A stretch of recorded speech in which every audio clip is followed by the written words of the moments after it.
Well, good morning, everybody, and welcome back to my channel, Life with Patty, and happy Thursday, everybody. So we all know what happens on my channel on Thursday, right? It is hashtag Thursday BookTube.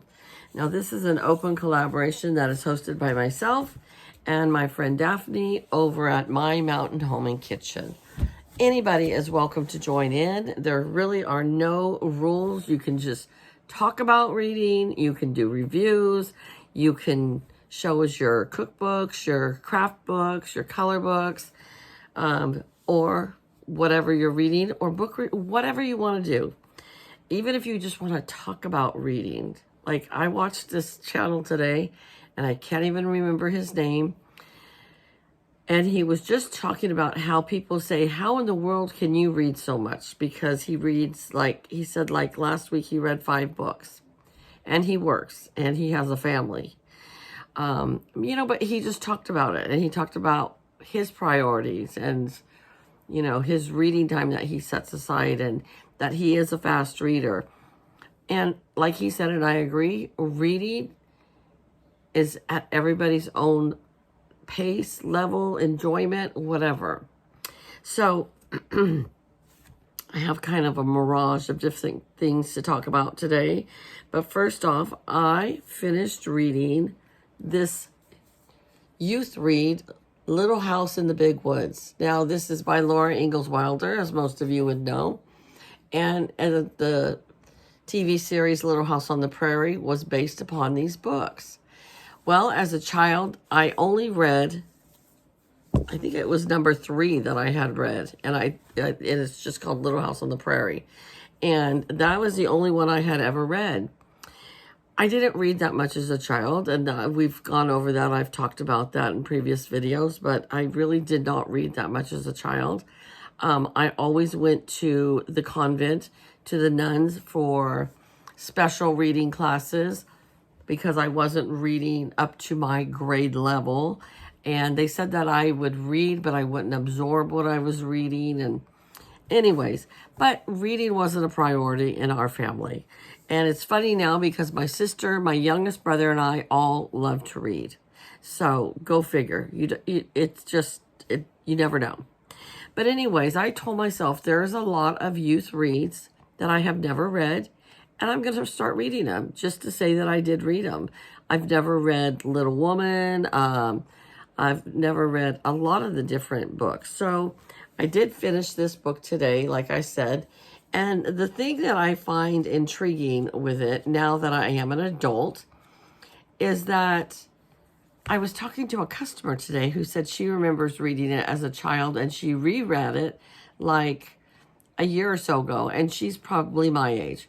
She said what she noticed, and I did too, was this whole book was based upon how they lived in the 1800s, the late 1800s, and how they foraged for food and hunted for food and planted crops and then preserved them for all winter long. And that's what the whole book is basically about. And the thing is that I don't know if a child would appreciate that as much as an adult. Because now, I'm a full-grown adult, and I think, man, they really had it hard back then. And I remember as a child, because we watched Little House on the Prairie on TV, and I would go down to my neighbors. I remember this. I was little. I was probably like 8 or 9. And I went down to my neighbors, and we would play pretend in their barn. And we would pretend that we were the Ingalls family. And, Ma and Pa and the kids, and going out hunting or going out and gardening or whatever. We would pretend, and we thought it was so cool. And now reading the book, they had a hard life. It was not an easy life way back then. I mean, we take so many things for granted nowadays that you don't realize. I don't know if one of my grandkids read this book right now, if they would appreciate that or not. I really don't know. So I don't know. I'm going to tell my daughter-in-law to have my granddaughter, who's 10, to read it and see what she thinks, because I found it really intriguing. So the second book of the series is Farmer Boy. and I'm going to start that one and read that one. And I just want to read through all of them and see, how they are, and read different. I did read Stuart Little and Pippi Longstocking when I was a kid, and I want to read them again. So I thought I would share that with you. Now, I am about 3/4 of the way through this Lady Tan's Circle of Women by Lisa C. This takes place in 1467, I believe, is when it starts. The novel starts in, let's see, let me make sure. 1469. And this story is about, I want to be honest, it was a little slow going. I would say the first 80 pages were a little slow. And then after that, all of a sudden, it sucked me in, and I'm really liking the book. And so it is about the culture and beliefs of the Chinese, and based upon the 1400s. And so when your child is born, if it's a girl, and you are of any status, then you already set up a marriage to somebody else, to another family of your standards, of your,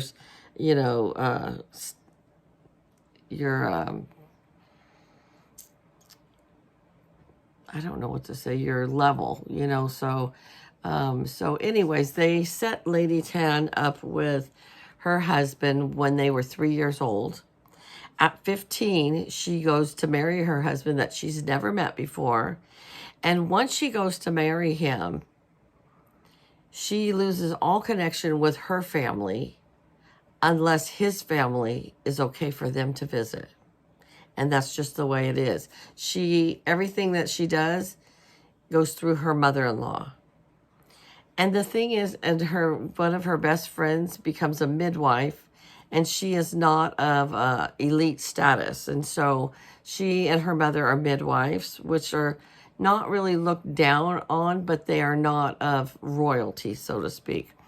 But her best friend is a midwife because they grew up in the same combine, because her mother worked for this one's grandmother, because this one's mother passed away when she was, I think, 8 years old. And so she went to live with her grandparents, even though her father was still alive.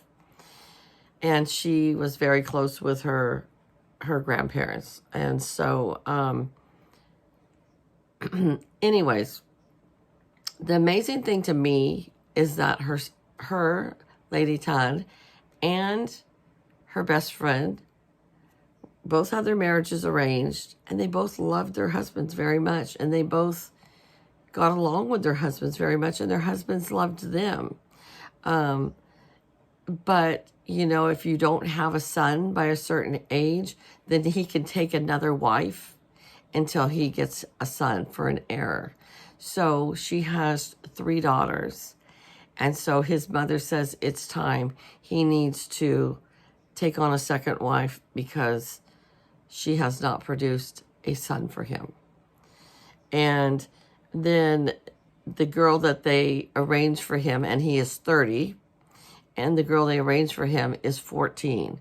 And back then, I guess that was very common, and they married when she was 15, and they started to try to have a baby. So he would leave his wife's bed to go be with the other girl to try to make a son, is what they said. Well, I'm in the book right now. They have 3 daughters, and now she is with child again. And she is hoping that this one is a boy. However, if the younger bride number 2 produces a son, she can raise it. It becomes her child because she is number 1. And but she says she doesn't want to raise somebody else's son. She wants her own son. So that's where I am in the book right now, is that she's hoping this 4th one is a boy. And I don't think the young girl is yet to be pregnant, but she's hoping she won't be pregnant because she wants to produce a son so that he won't have children with this other woman. And she's jealous of it, but she knows it's their culture. So anyways, that's where I am in the book. It is very interesting now that I read it. we're reading it for a book club that I belong to. And one of my friends in the book club already said there were so many parts in that book that made me so mad. Nothing's made me mad in the book yet. It's back in the 1400s, and it is their culture back then. So you have to take it for what it is. But it is a great history lesson. So if somebody is into, that kind of stuff, you might really like that book. I wanted to share some other books that I picked up because they were recommended to me. And this is The Wedding People. My coworker, she reads about 4 books a week. She read this and she said she absolutely loved it. Here is from, okay, it says, The Wedding People is my very favorite kind of novel. Hilarious and witty and with enormous heart and characters I fell in love with. I was delighted to be at this wedding in the middle of the drama and gossip, watching the engagements of friendships, old and new. I haven't stopped talking about this book since I finished it, and I won't stop until I made everyone I know read it. And that was written by Jennifer Close, best-selling author of Marrying the Ketchups. So that is how my friend is at work. That is how my coworker is. She's telling everybody to read this. She let my hairdresser borrow the book to read it. And so I wanted my own copy. So I hope to read this book very soon. I belong to a book club on Facebook. And they were talking about this book, The Giver of Stars by JoJo Moyes. And I have never read anything by her. This was a Reese Witherspoon book club pick. And it's supposed to be about a girl living in the Appalachians, I believe. Alice Wright marries handsome American Bennett Van Cleve, hoping to escape her stifling life in England. But small-town Kentucky quickly proves equally claustrophobic. So when a call goes out for a team of women to deliver books as part of the Eleanor Roosevelt's new traveling library, Alice sighs on enthusiastically. Soon she will be joined by 4 other singular women who become known as the Pack Horse Librarians of Kentucky.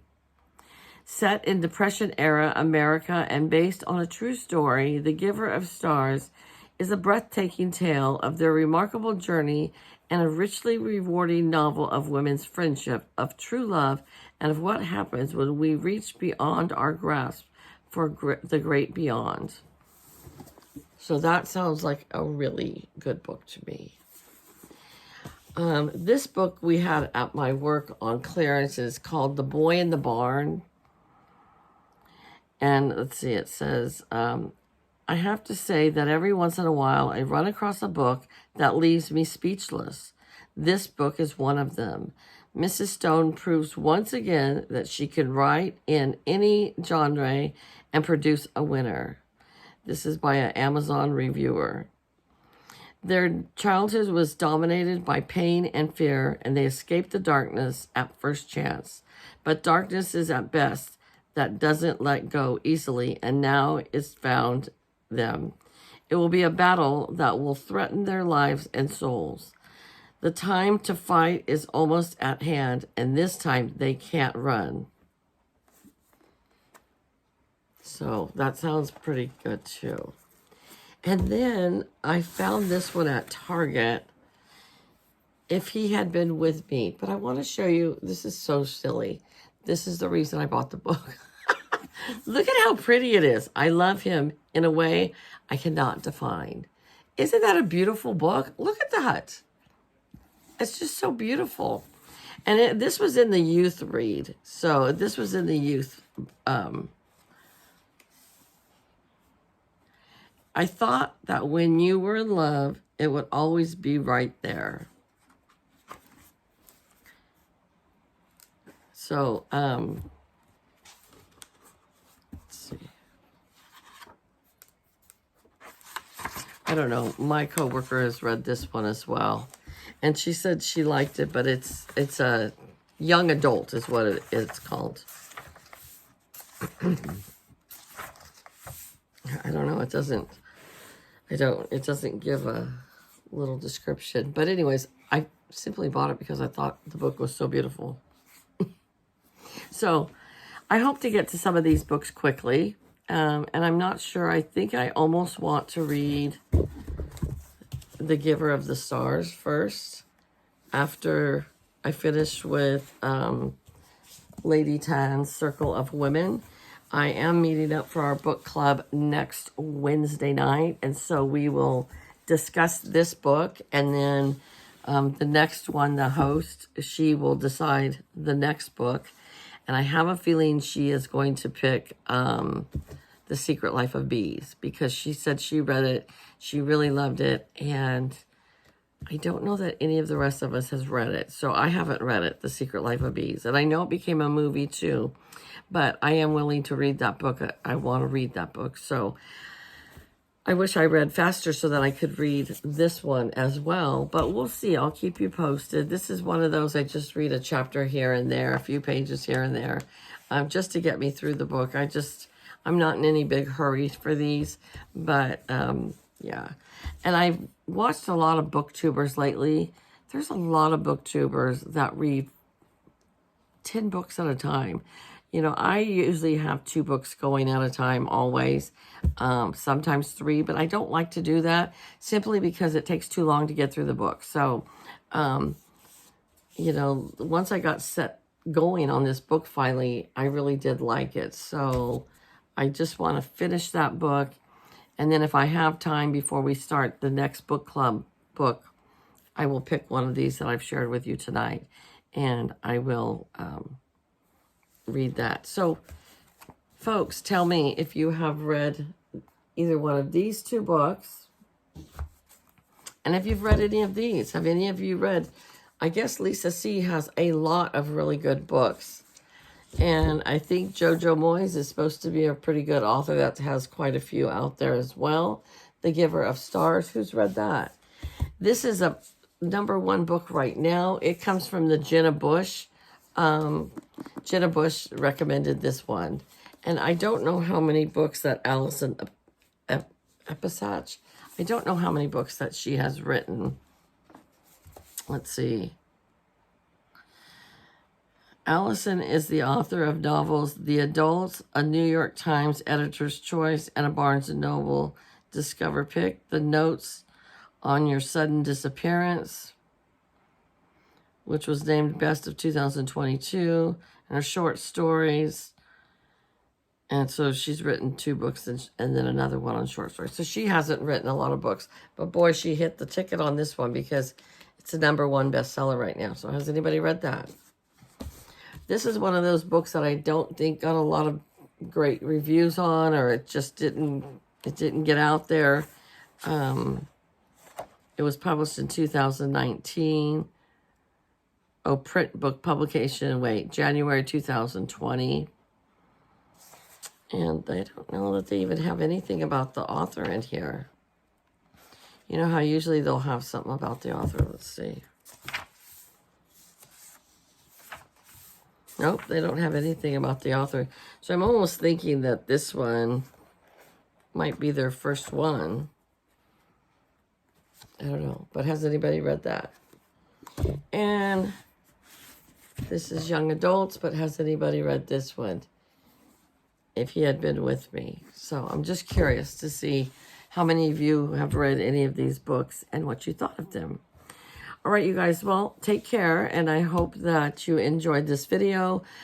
Just check out the hashtag Thursday BookTube, or go over to My Mountain Home and Kitchen, and she has a whole playlist of all the different book reviews that have gone on since we started this. I think we started this at the first of the year, or like October of last year. I can't really remember, but it was slow going to get started, and now we have a lot of different people participating.